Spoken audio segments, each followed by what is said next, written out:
When English colonists came to North America, they brought with them English ideas about government. These ideas had been developing in England for over 100 years.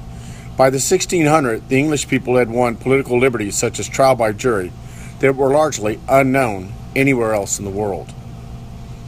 At the heart of the English system were two principles of government: protected rights and representative legislatures. These two principles greatly influenced the development of the United States and are an important part of the U.S. Constitution today. The colonists believed the government must respect civil liberties or rights. In fact, the protection of people's rights was a central idea in the English system of government. It first appeared in the Magna Carta, or Great Charter, which King John was forced to sign on June 15, 1215.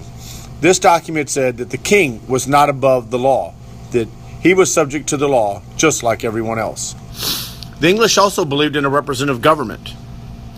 They believed that people should be able to elect representatives who would then make laws and conduct government for them. Parliament is England's representative body. They have two houses: the House of Lords, which consisted of the aristocracy, the upper ruling class, and the House of Commons, which included commoners, mostly merchants or property owners elected by other property owners. Our legislative system is based on these: House of Commons and House of Lords. We have the House of Representatives and the Senate. In the mid-1600s, Parliament and King James were at odds, and they were struggling for power. In 1688, Parliament removed King James II and put in William and Mary to rule. William and Mary promised to govern England according to their laws of Parliament and agreed that the laws and customs of the same Parliament should be respected in the nation. In other words, that the king was obligated to follow the wishes of Parliament and couldn't ignore them. The English Bill of Rights. To set clear limits on its powers, Parliament drew up something called the English Bill of Rights in 1689. It stated that the ruler couldn't just dismiss Parliament's laws or impose taxes or raise an army without Parliament consenting to it. It said that members of Parliament had to be freely elected by the people, and that citizens had a right to a fair trial, and also that banned cruel and unusual punishment. In the English colonies, there were three types of colonies: charter colonies, where the king granted rights to a company over a colony; proprietary colonies, where the person or business owns the colony;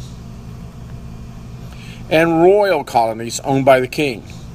In most cases, in the colonies, only white property owners had a voice in government. Mercantilism was a system developed by the English. Mercantilism was a system where a mother country, England in this case, carefully controlled trade with its colony, which is the American colonies in this case, to make money for the mother country. Yes, England told the colonies that there were certain items that they could only sell to England, and that they had to buy some things, manufactured goods, only from England. And it also said that they had to carry their goods on English ships, and that those ships and goods had to go through English ports where they could be taxed. These acts that made mercantilism happen were called the Navigation Acts. These laws governed what the colonies exported and imported. But at first the colonies liked it because it guaranteed them a market, the English country. But later they began to resent it as they were forbidden from selling their goods at a higher price to other people in other countries that may want them.